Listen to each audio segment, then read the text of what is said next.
गर्मी में गरीब बहू का मटके का ठंडा ससुराल। जहां भयंकर गर्मी के मौसम में दोनों भाई मनोहर कुंदन मटके बेच रहे थे। मिट्टी के मटके ले जाओ, 100 रुपए जोड़ा, 100 रुपए जोड़ा। लोग कर दिया मटका सबसे मंदा, खरीदो 50 रुपए में बड़ा मटका और पियो बर्फ जितना चिल्ड ठंडा ठंडा पानी। कुंदन के चिल्ला चिल्लाकर आवाज लगाने के बावजूद भी कोई ग्राहक मिट्टी के मटके खरीदने नहीं आता। वहीं उनके सामने से कूलर फ्रिज की दुकान में भीड़ भाड़ लगी थी। पता नहीं आज किसका मुंह देखकर आए थे, पूरे दिन भर के बीच में एक भी मटका नहीं बिका। वहीं केतन की कूलर फ्रिज की दुकान कितनी ज्यादा चल रही है, लोगों ने मक्खी के जैसे भीड़ भाड़ लगा रखी है। काश कि लोग हमसे भी 2-4 मटके खरीद लेते तो हमारी भी थोड़ी बिक्री हो जाती। कुंदन, अब पुराना जुग जमाना नहीं रह गया है। सब लोग मटके का पानी पीते थे। जिनके पास अच्छे खासे पैसे हैं वो बर्फ वाला पानी पीने के लिए एक बार में 20-50 हजार खर्च कर देंगे। उनके लिए थोड़ी ना बड़ी बात है। वहीं हम जैसे गरीबों के लिए तो 2 वक्त की रोटी का खर्च चलाना भी भारी है। इन बिजली मशीन से चलने वाली चीजों ने गरीब के कमाने खाने का जरिया ही कहां छोड़ा है। अमीरों के लिए सच्चाई का पचा पाना जितना कठिन है, फ्रिज एसी के निर्माण में हजारों गरीबों ने हाथ काट कर रख दिए, जिस कारण गरीबों के घर परिवार में 2 वक्त की रोटी के लिए भी जूझना तरसना लगा रहता है। मटके बेचकर थोड़ी आमदनी के चलते घर के हालात खराब चल रहे थे। आइए आइए, एकदम पक्का मजबूत मिट्टी का मटका खरीदिए 50 रुपए में। आइए आइए। हे भगवान, अरे तुम दोनों 2 कौड़ी के भाइयों को चैन नहीं है क्या? पूरे बाजार को चावड़ी बाजार बना के रखा हुआ है। अरे हमारी आवाज लगाने से आपको क्यों मिर्ची लग रही है? आपने तो दिन भर में कितने फ्रिज बेच डाले, फिर भी संतुष्टि नहीं है। अरे हमारी सुबह से एक भी मटका की बोनी बिक्री नहीं हुई है। कुंदन के जवाब देने पर केतन दोनों को कमजोर देखकर धमकाने लगता है। अबे ओ कुंदन, अभी चाहूं तो पुलिस वाले को 500 और 1000 रुपए खिलाकर तुम दोनों का ठेला यहाँ से हटा दूंगा, फिर हाथ मलते रह जाओगे। तुम दोनों भाई जितना मर्जी करा फाड़ लो, कोई फायदा नहीं होने वाला। अरे आज के मॉडल जमाने में ये मिट्टी का मटका कोई नहीं खरीदना चाहता। गरीब से गरीब मिडिल क्लास भी किश्तों पर फ्रिज खरीद लेते हैं, इसलिए बिना कहे मेरी दुकान के आगे से फूट लो बेटा। दोनों भाई निराश हताश धधकती धूप गर्मी में घर लौटने लगते हैं, जहां रत्ना सरला कड़ी धूप में मटका बना रही थी। जी ठानी जी, आज तो तगड़ी तीखी धूप निकल पड़ी है। ऊपर से आज एक पत्ता भी हिलडुल नहीं रहा कि थोड़ी हवा वया चलती तो थोड़ी शरीर को ठंडक लगती। सच में देवरानी जी, आज तो एकदम दमकल गर्मी है। ऊपर से इस जलते भट्टे में कच्चा मटका पकाने में तन बदन लहकने को हो रहा है। आग बरसती गर्मी से बेहाल परेशान दोनों बहू पसीने पसीने होकर मटका बना रही होती हैं कि तभी आंगन में लगे पेड़ से झमाझम हवा चलने लगती है। कितनी ठंडक भरी हवा चल रही है, अब जाकर जान में जान पड़ी। वैसे जेठानी जी, पसीने पसीने होने के बाद पेड़ पौधों की ठंडी हवा जब शरीर में लगती है तो बर्फ जितना चिल्ड लगता है। वैसे देवरानी जी, भले ही हमारी मकान की छत दीवार कच्ची पुरानी हो गई है, लेकिन ससुराल के आंगन में इस आम के पेड़ के होने से बड़ा सुख है। भले ही इस पर मोजरे नहीं लगती, कैरी नहीं आते, लेकिन गर्मी के मौसम में क्या झमाझम ठंडी ठंडी हवा करता है। वरना ये दंदनाती गर्मी तो क्या दिन क्या रात, खाना पीना सोना सब दूभर करके रखती है। जैसे ही दोनों के पति घर आते हैं तभी मकान के अंदर से उन तीनों के बाल बच्चे रिंकी, गोलू, खुशबू बाहर आ जाते हैं। पिताजी आ गए, पिताजी आ गए। पिताजी, मेरा बर्फ का गोला कहाँ है? आपने कहा था जब आप बाजार से आएंगे तो मेरा बर्फ का गोला लेकर आएंगे। मुझको ठंडा ठंडा बर्फ का गोला खाना है। लाचार कुंदन अपने बेटे रिंकू की तरफ देखकर कहता है, बेटा बाजार में बर्फ के गोले वाले अंकल आज आए नहीं थे, कल ला दूंगा पक्का। झूठ झूठ झूठ पापा, आप झूठ बोलते हो। आपके मिट्टी के मटके नहीं बिके, इसलिए आप मेरा गोला खरीद कर आज भी नहीं ला पाए। कट्टी कट्टी कट्टी, आप बिल्कुल अच्छे पापा नहीं हो। आप गंदे और गरीब पापा हो। आप हमारे लिए कुछ नहीं करते। गुस्से गुस्से में रिंकू अपने पिता कुंदन को कोसने लगता है। तभी सरला डांट कर कहती है, रिंकू, ये क्या तरीका है अपने पापा से बात करने का? थप्पड़ लगाऊंगी। एक घर का खाना खाया नहीं जाता, जब देखो खाली बाहर का चीज खाना है, वो भी मीठा बर्फ का गोला। खा खा कर पूरे शरीर पर ऐसे फोड़ी फुंसी और दाने निकल रखे हैं। ओ, मैं जा रहा हूँ घर के अंदर। दादी को जाकर बताऊंगा कि माँ ने डांटा मुझे। क्या बात है, आप दोनों भाई इतनी परेशान क्यों दिख रहे हैं? मटके नहीं बिके? नहीं रत्ना, आज तो साफ दुकानदारी नहीं निकली। दिन भर गर्मी में खड़े खड़े हालत खराब हो गई, लेकिन एक फूटी कौड़ी की कमाई नहीं हुई। बड़ी जोर की भूख लगी है, तुम खाना निकाल दो। दोनों बहुएं जैसे ही मकान के अंदर जाती हैं तो भयंकर गर्मी से भभका मचा पड़ा था। बूढ़े देव की हरिहर मिट्टी की दीवार से सट कर बैठे थे। नंद नीतू दोनों को हाथ पंखा कर रही थी। अरे नीतू, ये क्या मरा मरा सा पंखा हाँक रही है? हाथ में जान नहीं है क्या? रोटी नहीं खाती? जरा जोर से हवा कर ताकि पसीना सूखे। माँ 2 घंटे से मैं हाथ का पंखा कर रही हूँ, अब हाथ दुख गया है। अरे यह पंखा क्यों बंद कर रखा है? घर में बिजली नहीं है क्या? अरे बेटा, लाइट भागे तो 2-2.5 घंटे से ऊपर हो गया है। पता नहीं इन बिजली वालों को क्या खाज खुजली मचती है। डेली दोपहर के टाइम में ही लाइट काट देते हैं। ऊपर से ये मकान इतना कच्चा है, छत भी एकदम पतली चादर हो गई है कि सारा दिन गर्म चिमनी जितनी तपती है। पता नहीं तुम दोनों भाई कब पक्का मकान करवाओगे कि ठंडक रहेगी। अरे भाग्यवान, क्या तुम भी दोनों के आते ये सब बात छेड़ रही हो? अरे दिन भर धूप गर्मी में थक मार के आए हैं, कम से कम 2 घड़ी चैन की सांस लेने दो। अजी तुम तो बोलो ही मत। मेरे बाबूजी ने इस मिट्टी के घर द्वार में मुझको ढहा दिया और मैंने तुम पर दिन काट लिए। तुम जब देखो मुझे ताना ही क्यों देती रहती हो? जवानी भर मैंने बाल बच्चों को पोस कर बड़ा कर दिया, तुम लोगों को खिलाया पिलाया, उस पे भी कैसे जोड़ जोड़ के मकान बना दिया। अब इसे बने भी 25-28 साल हो गए तो जड़ तो कमजोर होगी ही ना। माँ जी, पापा जी, आप दोनों शांत हो जाइए, झगड़ा मत कीजिए। बहू, मैं चुप हूँ तो दोनों को खाना काट कर खिला दे और तसली में दही जमा रखी है दे दे। दही के साथ थोड़ी रोटी ढंग से खा लेते हैं। सरला जैसे ही ढक्कन हटाकर देखती है तो दही के अंदर से खट्टी दुर्गंध पूरे मकान में भर जाती है और उस पर फफूंदी बैठी थी। कैसी सड़ी सी बदबू आ रही है बहू, अब तुम दोनों ने क्या चीज खराब कर दी? पापा जी, वो गर्मी से दही फट गई। दही खराब हो जाने की बात सुनकर देव की गुस्से में दोनों बहू पर दाना पानी लेकर चढ़ जाती है। बहू, दही तो खराब होगी ही। तुम दोनों को 2 टाइम की रोटी पानी बनाने के बाद रसोई में देखने का काम थोड़ी है क्या चीज बन रही है, क्या चीज खराब हो रही है। आधा किलो दूध के पैसे पानी में चले गए। माँ जी, घर में भी तो बतेरे काम होते हैं। खाना पीना बनाने के बाद इतना दूर नदी से मिट्टी लेकर आना पड़ता है और पूरा दिन मटका बनाने और उसे पकाने में लग जाता है। अब तुम दोनों ही देखो किस चीज से रोटी खिलाओगे अपने पतियों को, क्योंकि तरकारी तो बनी नहीं है। माँ जी, हमें बस थोड़ी देर दीजिए, हम जुगाड़ लगाते हैं।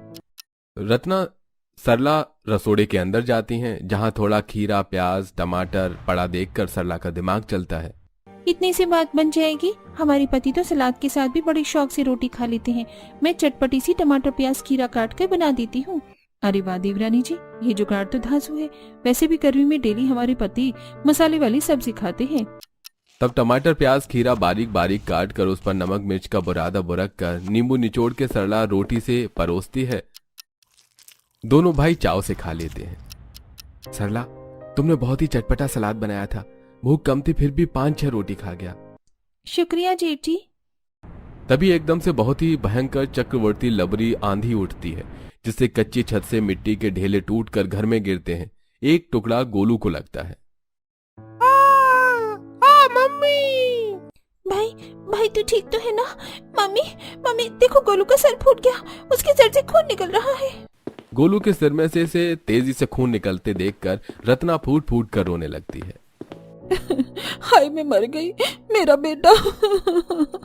बेचारी, मेरे बच्चे ने जितना खाया पिया नहीं उतने का खून निकल गया। आज ही चलो गोलू को अस्पताल लेकर चलते हैं। बहुत दवा दारू करवाने के लिए हाथ पर पैसा भी तो होना चाहिए। घर में हल्का सा छिल गए हैं, रुई में गरम नूरानी तेल भर के सर पर साट दे, 2 दिन में घाव छूट जाएगा। रत्ना देवकी के बताए नुस्खे को करती है और गोलू को गरम तेल रुई लगा देती है। अब तो इस मकान की मरम्मत जल्द से जल्द करवाना बिल्कुल सख्त जरूरी हो गया है। यह मकान की छत दीवार एक हवा का जरा सा झोंका नहीं झेल पाई। मटके बेचकर घरेलू खर्चा भी सही ढंग से नहीं चल पा रहा है, तो मकान कैसे पक्का करवाएंगे? इतने टाइम से बाजार में मटके बेचकर बहुत देख लिया। एक बार शहरी बाजार चलकर मटके बेचकर देखते हैं। सुना है वहां कुम्हारों का ही काम जमा है। इसी तरह से समय गुजरता है, जहां दोनों बहुएं कड़ाके की गर्मी में कोसों दूर नदी के यहाँ से बोरी में मिट्टी भरकर सिर पर उठाकर लेकर आकर पूरा दिन लगाकर मटके बनाती हैं और उनके पति शहरी बाजार में ले जाकर बेचा करते। ऐसे ही एक दिन इस बार हम नदी किनारे से बलुआ मिट्टी ले आए हैं। चाक पर ये भुरभुरी मिट्टी चल भी नहीं पा रही, बनावट भी खराब हो रही है। और तो और भट्टी में डालते कई मटकी तो फूट गई। इसका क्या करें? उस कोने में इतने सारे मटके के टुकड़े पड़े तो हैं, वही रख दो। सरला सारे टूटे मटके को कोने में रख देती है। तभी ननंद कहती है, भाभी, आप दोनों ये मटकी का खप्पर कोने में किस लिए जमा करती हो? पता है आंगन लीपने पोतने में कितनी दिक्कत होती है। जब ये किसी काम की नहीं है तो हटा दीजिए। नीतू, हम इस गर्मी के मौसम में इस मिट्टी को इतनी दूर से लाने में पैरों में छाले पड़ जाते हैं, फिर इस मिट्टी को रौंद कर मटका बनाते हैं। इसके टूट जाने पर फेंक कैसे दे, शायद हमारे काम आ जाए। ऐसे ही मकान की पुरानी जड़ और दुबली कमजोर दीवारों से चूना सफेदी की पपड़ी झड़के कभी खाने में पड़ जाती तो कभी सोते वक्त उनके चेहरे पर। वहीं दिन रात घर भी गर्मी से दमकता रहता था। एक दिन दोनों मटके बनाने के लिए नदी किनारे से मिट्टी लेने जाती हैं। बाप रे बाप देवरानी जी, आज तो घमासान गर्मी है। जमीन भी ज्वालामुखी की तरह धधक रही है, पैरों में छाले पड़ जाएंगे। थोड़ी धूप घट जाने दीजिए, फिर चलेंगे। चलिए थोड़ी देर जंगल में ही चल लेते हैं, पेड़ पौधों की ठंडक भरी हवा खाएंगे। धूप और गर्मी से परेशान होकर घने जंगल के अंदर वो जाती हैं, जहाँ पेड़ पौधे से बर्फ जितनी ठंडी हवा बयार चल रही थी। दुलारी अपने छप्पर के मकान में बैठी थी, जहाँ काफी ज्यादा ठंडकपन था। अरे रत्ना सरला, बड़े दिनों बाद जंगल में भेंट करने आई हो। जंगल का डगर भूल गई थी तुम तो। क्या बताएं दुलारी अम्मा, पूरा दिन घर के कामकाज और बाकी समय मटका बनाने में निकल जाता है। अरे बाहर क्यों खड़ी हो, भीतर आ जाओ। मुझ गरीब की कुटिया में सुख सुविधा कम है, लेकिन सुकून और ठंडक है। दोनों दुलारी के छप्पर वाली झोपड़ी में आती हैं तो बर्फ जितना ठंडकपन था। कच्ची जमीन मिट्टी से लिपी हुई थी। अरे वो अम्मा, तुम्हारी झोपड़ी तो बगैर ऐसी कूलर पंखा के बर्फ जितनी ठंडक कर रही है, इंसान को बगैर खाए भी सुकून की नींद पड़ जाए। बिटिया, मेरी मड़ई के अंदर ठंडक तो रहेगी ही। रोज नदी किनारे से मिट्टी लाकर अपने घर को लीपती पोतती हूँ, तो मेरे मकान की छत पर भी मिट्टी की ही है, और मिट्टी तो गर्मी के मौसम में ठंडी रहती है। वैसे अम्मा, आपके घर को कितना समय हो गया बने? बिटिया, इस छप्पर के झोपड़े को तो बने हुए कोई जुग जमाना गुजर गया। बहुत सारे सर्दी गर्मी बारिश का मौसम झेला है, लेकिन मजाल है जो आंधी तूफान में एक छप्पर भी टस से मस हो जाए। बूढ़ी दुलारी के छप्पर वाले घर में इतनी ठंडक देखकर रतन सरला का दिमाग चलता है और घर लौटकर वो बेकार पड़ी सारे मटके के टुकड़ों को इकट्ठा करती है। इसे देखकर देवकी, अरे तुम देवरानी जेठानी को आज खाने पीने के सुध है कि नहीं, और ये मिट्टी के टूटे टुकड़ों को क्यों बटोर रही हो? माँ जी, हम इस मटकों के टुकड़ों का अपनी छत पर छप्पर चढ़ाएंगी, ताकि छत मजबूत हो सके, और ये मिट्टी की बनी मटके हमारे मकान के अंदर थोड़ा ठंडक भी करेंगी। सरला का खराब पड़े मटके के टुकड़ों से छत बनाने का विचार देवकी और नीतू को भी जंचता है। अब नीतू लकड़ी की सीढ़ी लगाकर मचान के ऊपर चढ़ जाती है, पर दोनों बहू हैं उसको मटके के टुकड़े पकड़ाती जाती हैं, जिसे वो लाइन से लगती जाती हैं, और लगभग 3-4 घंटे की मेहनत के बाद मटके की मजबूत छत तैयार हो जाती है और धीरे धीरे घर के अंदर की घमस भी उड़न छू हो जाती है। क्या बात है, आज से मकान के अंदर काफी ठंडक है और घर को मिट्टी से लीपा पोता है क्या? नहीं मनोहर, तुम दोनों की लुगाइयों ने जुगाड़ लगाकर छत ठीक किया है, छत पर मिट्टी की छप्पर चढ़ाई है। वैसे देवकी, हमारे जमाने में लोग मिट्टी और छप्पर के घर में ही तो रहते थे, तब कौन सा ये हवा खाने के लिए पंखा कूलर होता था या ठंडा पानी पीने के लिए फ्रिज होता था। मटके का पानी पीकर और छप्पर के घर में रहकर तो सुख से समय कटता था।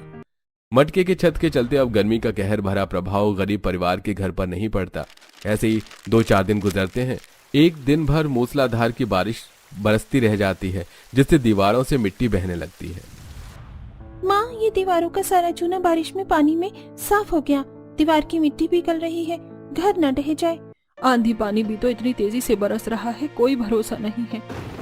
तभी जोर से बिजली चमकने के साथ साथ तेज आंधी से घर की दीवारों में दरार आ जाती है और मिट्टी गिरने लगती है। मम्मी देखो, दीवार हिल रही है, मुझको डर लग रहा है। मम्मी, हमारा घर टूट जाएगा तो हम कहाँ जाएंगे? अरे बहू, तुम दोनों देख क्या रही हो? जल्दी से बाल बच्चों को लेकर बाहर निकलो, ये मकान कब जड़ से धंसकर गिर जाए कोई ठिकाना नहीं है। पूरा गरीब ससुराल जैसे मकान खाली करके बाहर निकलता है तो दीवारें गिर जाती हैं और देव की छाती पीट लेती है। तू बड़ा कठोर है ऊपर वाले, गरीबों को केवल दुख ही देता है। क्या मिला तुझे हम जैसे गरीब परिवार वालों से छत छीन कर? माँ जी चुप हो जाइए, हम सब सही सलामत हैं, घर तो फिर बना लेंगे। इतनी महंगाई के दौर में कहाँ से मकान बनवा लेंगे? रत्ना, पक्का मकान बनाना पान पर चूना लगाने जितना आसान नहीं है। अरे ईंट, सीमेंट, बालू, रेत और मिस्त्री लगेंगे। अब रोड पर रहने का दिन आ गया है।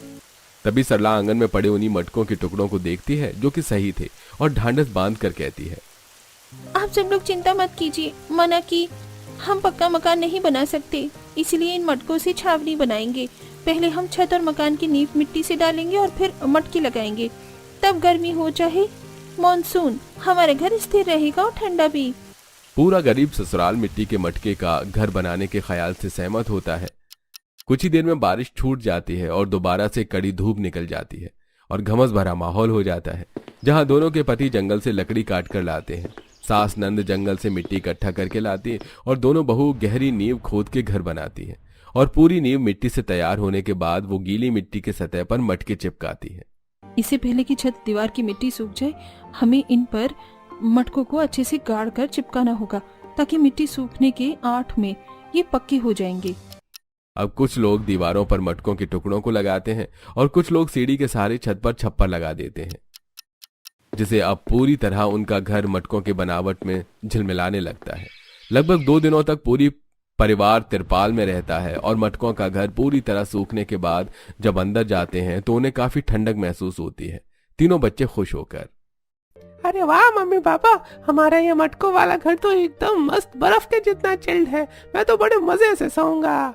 ऐसा लग रहा है हमारे मकान के अंदर एसी लगी हो।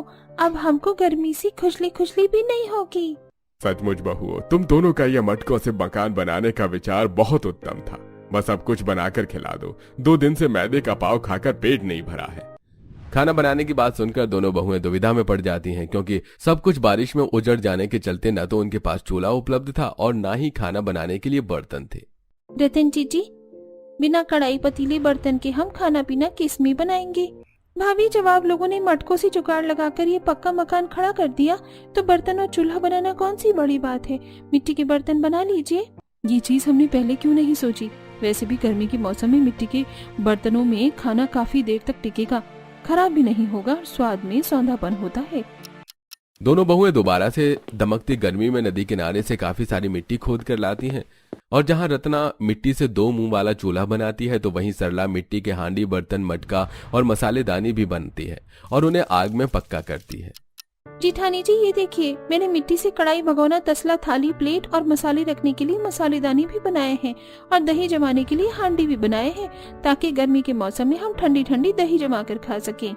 क्या बात है देवरानी, तुम तो पक्की कुम्हारिन हो। इतने प्यारे प्यारे मिट्टी के बर्तन बनाए हैं तुमने। वैसे मैंने तो चूल्हा डाल दिया है, थोड़ी देर में सूख जाएगा तो खाना पीना कर लेंगे। तब तक हम राशन ले आते हैं। दोनों भाई राशन लाकर दे देते हैं और बहुएं अपने मटके वाले ठंडक भरे रसोई में सबको मिट्टी के बर्तनों में खाना पकाकर और परोस कर खिलाती हैं। वाह बहू, इस मिट्टी वाली कढ़ाई की सब्जी में तो एकदम गांव देहात जैसा तीखा, चटपटा, दमदार सब्जी बना है। खाने का मजा आ गया। उस दिन पूरा परिवार सुकून से खा पी कर मटके वाले ठंडक भरे ससुराल में चैन की नींद सोता है। वहीं अपने घर के साथ सजावट के लिए मटकों के आकार के ही गुलदस्ते बनाती हैं और उसे अपने घर को सजाती हैं। यहाँ तक कि वो उनसे गमले वगैरह भी बनाकर छोटा सा बगीचा भी बनाती हैं। वहीं उनके पति अब मटके के साथ साथ मिट्टी के गुलदस्ते और पौधे लगाने के लिए गमले वगैरह भी बनाकर बेचने लगते हैं, जिससे उनकी बिक्री में इजाफा आता है और अब वो अपने परिवार का खर्चा कुशलता से चलाने लगते हैं और इस तरह गरीब बहुएं अपने ठंडक भरे मटके ससुराल में खुशी से रहने लगती हैं।